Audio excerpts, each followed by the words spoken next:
Hi, welcome to another episode of Vivid Aquarium's Q&A.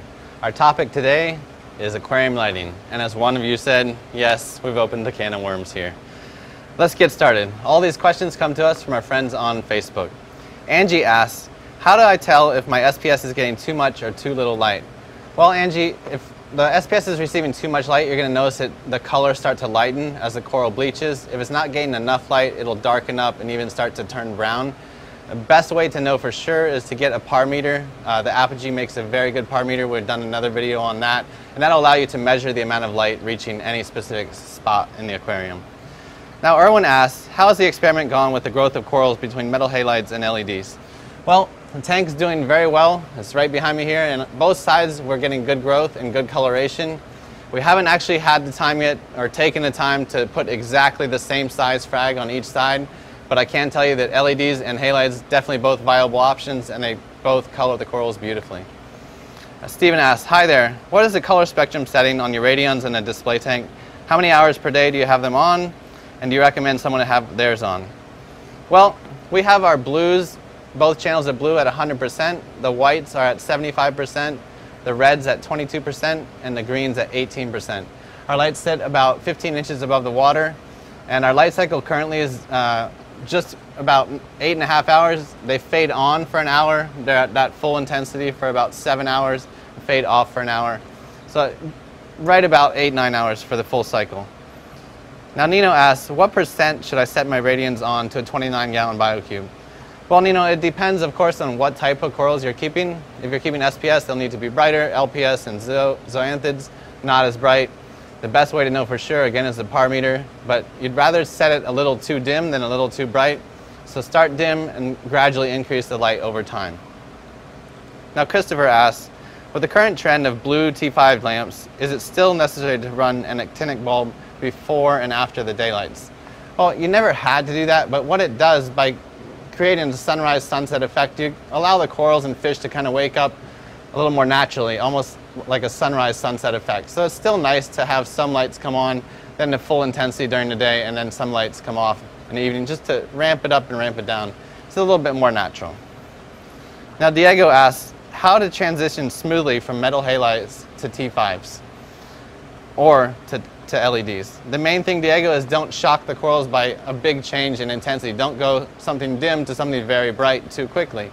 So if you're changing the LEDs, that makes it easy because you can actually start the LEDs a little bit dimmer and increase the intensity over time. Now Connor asks, if I'm setting up my own 100-200 gallon tank in my own house, what lights would I use? This is a trick question. Honestly, it's still hard to say. This tank's done great. We have a combination of both. I may actually choose to go both. I will say I like working under the LEDs a lot better. Not having 500-degree bulb right there is nice. So maybe LED be the way. I guess time will tell. Richard asks, how much money would you save if you switch from two 250-watt metal halides to 2 Radions? Well, Richard, I can't tell you exactly, but I can say you're going from 500 watts of lighting with the halides down to 2 Radions, which are 140 watts each. So you're cutting your wattage there almost in half. And the LEDs put out a lot less heat, so the chiller wouldn't have to run as hard, and the air conditioning in your home wouldn't have to run as hard either, so you have some additional savings there. Not to mention, you're not going to have to change light bulbs every 10 or 12 months. Now Stephen asks, what types of coral can I grow with a 4-bulb T5HO fixture on my 21-inch deep tank, and what color combos should I use? Well, with 4-bulb T5, you should be able to keep a pretty good variety of coral. Certainly all the LPS, zoanthids, soft corals are easy to keep. You could try probably some Montipora caps, Monte digitatas, maybe a couple acros way high up, but probably not too much of the acropora. In terms of color combo, I'd probably say at least 2 blues, maybe one aqua blue special, which is a 12K, 2 blue plus, and then maybe Fiji pink as well. Ron asks, is there any issues with going from LED to metal halide? Ron, again, it's just mainly you don't want to shock the corals with too much of an intensity change. So as long as the intensity change is slow, shouldn't be any problems at all. Now Ben asks, what type of lights will grow Darth Maul and Sunny D zoos? I use the Ecozotic Panorama Pro and they do not grow. Well, I can tell you, Ben, that a lot of customers here we've sold the Ecozotic fixtures to, including the Panorama, and they're getting good growth with zoanthids. Just want to double check your water chemistry, make sure to keep the nitrates and phosphates under control. You should be able to get growth. Maybe if anything, try just dimming them down a little bit. Now Aaron asks, what's your opinion on the Radion Generation 2s versus the Radion Pros? Well, the main difference I notice is that the Pros are a little bit brighter, and they do add the yellow spectrum and UV spectrum, so they're going to have a little bit more full spectrum. I can tell you these are the Generation 1s. They've done a beautiful job, so I think either way you can't really go wrong. You're going to get good lights with the Generation 2s or the Pros. Now Roberts asks, what metal halide bulbs do you prefer? I'm close to needing new ones for my 150 watt double-ended setup. Roberts, if it was my choice, I'd go with the Ushio 20K bulb. Make a great color and definitely colors up the corals well. On the side of the tank over there, we run Ushio 20Ks as well. Now Chris says, I replicated your posted Radion LED settings for my initial program over my new 90 gallon. I have a few questions. Is there a reason you dropped the greens to 0? Why only an 11-hour day cycle? And would you suggest these settings over my much smaller tank? Chris, I can say that actually our light cycle now is cut back to just under 9 hours. Things are still going well. You can certainly use the same cycle over your tank. Probably 11 hours is actually a little bit long, so I'd recommend usually 8 to 9 hour light cycle. If you're going to fade them on slowly though, you can go much longer to 10 or 11. And just take your time, adjust, fiddle with it. Part of the nice thing about LEDs is you have the ability to change it. So whatever changes you make, just take your time and make gradual changes. Now Ashton asks, can you talk about a general rule of watts versus depth and width of tank? I'm about to put a metal halide setup on my 72 by 24 by 30. I'm not sure if I need to go 250 or 400 watt halides for SPS. Also, what about a supplemental T5 bulbs? Any color recommendations? Well, Ashton, if it was me, I'd go with a 400 watt 20K bulb. You could supplement it with some additional T5s if you like, but it may not be necessary, and definitely going to get good growth using those bulbs in that depth of tank. Now Akil asks, my refugium is 10 gallons with Chetamorpha and Caulerpa. How much and what kind of spectrum of light should I use to put in over my refugium? Is 15 watts enough? Well, for a 10-gallon refugium, 15 watts should be plenty to grow some algae. Just want to use a daylight color, like a 6500K bulb, maybe even 10K, but 65K would be the best choice for you. Now Ryan asks, what are your thoughts on the Radion versus the AI Vega? Well, the Vega is 95 watts, whereas the Radions are 130 for the Generation 2, and the Pro is 155 watts. So the Radions are definitely a brighter light, and if you wanted to do SPS corals, I'd recommend going for the Radions. If you just want to do LPS and zoanthids, soft corals, the Vegas will be more than enough to do what you need to do, get those guys growing. Both are good quality lights, and both companies stand behind their products very well. Efrain asks, I have two Giesman 250 watt metal halides. Is that enough light for my 55-gallon aquarium, and how long should I leave them on? Well, there's plenty of light for a 55-gallon tank. Again, I recommend a light cycle of about 8.5, 9 hours, in that range. Jose asks, I'm building a 96-30-30 tank. Will 3 Radions be enough, or must I go with 4? How could I go with 3? Well, 3 is not going to do the job. You need at least 4, maybe up to 6, depending on what types of corals you're going to keep. If you want to do a lot of SPS, I'd probably go with at least 4 to 6 of them. George asks, how can you tell if you have too much light with Radions? Some of my SPS look great, and some are fading with no polyp extension. Again, George, it's a good idea to invest in a par meter. That'll give you a number to put with the amount of light reaching a specific coral.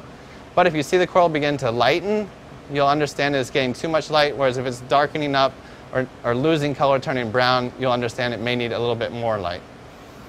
Now Matthew asks, are T5s good for SPS corals? Absolutely. I have beautiful tanks that I take care of that have halides, that have T5s with SPS, and so absolutely they'll do the trick. You just may need a good amount of them to do that, but they absolutely are capable. Now Kurt asks, can you provide a par map of the 800-gallon on the halide and LED side for some quantitative comparisons? Kurt, we've done it in the past, and we'll try to get another one up, more updated one posted here shortly. Michael asks, what are the best LEDs for a mixed reef 40-gallon breeder tank? Well, if it's just a mixed reef, I'd probably recommend the Aqua Illumination, either the Sols or the Vegas. Both of those would do a great job in a mixed reef. Scott asks, explain LED lights and how you know how many watts they push and the wattage per gallon. Well, You want to refer to the manufacturer's information to understand how many watts they're pushing out. Wattage per gallon is basically do the math, divide by gallons in your tank. Cole asks, Dave, can you please help us understand the different spectrums of LED lighting, i.e. red, green, UV, etc., and what percentages are safe with most mass-produced fixtures, such as the AI, the Radions, and so on? The benefits and drawbacks to the different spectrums. Well, the red and green spectrums you don't need too much of. They do help to complete a full spectrum. So again, we run ours around 20%, so I'd keep them low. The UVs you can run max, but you need to not run the UVs by themselves. You need to run them with the blues and the whites. But they do help, again, to provide a full spectrum. Kenneth asks, what is your experience in regards to spectrum and growth rate? Well, it's known that 10K bulb, for instance, is going to grow corals faster than a darker, more blue bulb such as 14K or 20K. But the 14 and 20K are going to color the corals up nicer. In our tank, we aim for about a 20K spectrum, and we're very happy with the growth we're getting. Now, Alex asks, how is the LED spotlight effect overcome? Some LED systems look like multiple flashlights in the tank. Alex, I can tell you this is something I thought about a lot when choosing which LEDs to go with for our display. A couple things can help. One is the brand of it. The Radions and the AIs definitely have good lenses on them, help to diffuse the light well. And another thing is mounting the lights higher over the tank allows them to spread out better. Now, metal halide has a very good spread to it, but LEDs are much more directional. So if you can raise them up off the water even 10 or 15 inches, you're going to get a much better spread and less of that effect. Now, Jamie asks, Dave, can you give us a detailed rundown of the Radion program? Well, I said it before one time, the blues are at 100%, both channels, the whites at 75, the reds at 22, and the greens at 18. Incog says, what is your recommendation for the time between a new metal halide and T5 and when they must be replaced? What are the risks and consequences for not replacing lights out so frequently? Well, metal halides and T5 should be replaced about every 10 to 12 months. The reason is they start to lose their spectrum, and you're going to start to get nuisance algae growth, and it can affect the corals' coloration and growth of corals as well. So definitely want to switch out your bulbs on time. John asks, nano lighting options. Well, John, there's great options that come T5, metal halide, or LED for nanos, all of which can be good based on what you want to keep in the aquarium. Now, Jen asks, should I upgrade from metal halide to LED even though I have a good fixture and good coloration and growth? That's the old saying, if it isn't broke, don't fix it. I'd go with that. Keep on doing what you're doing. Now, PA Banks asks, how can I know if one of my corals is dying because it's too much light or not enough light? Well, again, observe the coral. If it's lightening in color, bleaching out, and even dying, that's obviously probably a coral that's overlit. If it's darkening, closed in, and kind of turning brown in color, it's probably a coral not receiving enough light. Again, you also got to pay attention to your water quality and chemistry. Mickey asks, do par meters really take false readings under LEDs? That's a good question. I researched it on Apogee's website, and basically what they said is that par meters can rate LEDs over or under by 5 to 10%, but the point is they still give you a good idea of how much light is reaching your tank, and certainly a much better idea than just looking at it with your own eyes. So at least you can put a number with it. Now, Dalton asks, how about a quick insert of your Radion schedule that's been so successful? We'll try to get that posted on Facebook for you, Dalton. And Nathan asks, will you get good growth if you have one Kessel A 150 watt deep ocean blue on your tank?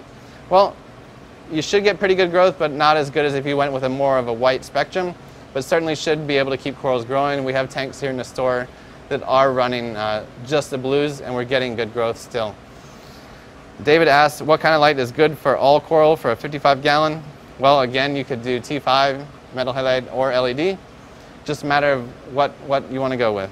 And finally today, there's a lot of questions, guys. What sort of lighting for a 15-gallon nano, and what sort of lighting is best for growing corals and anemones?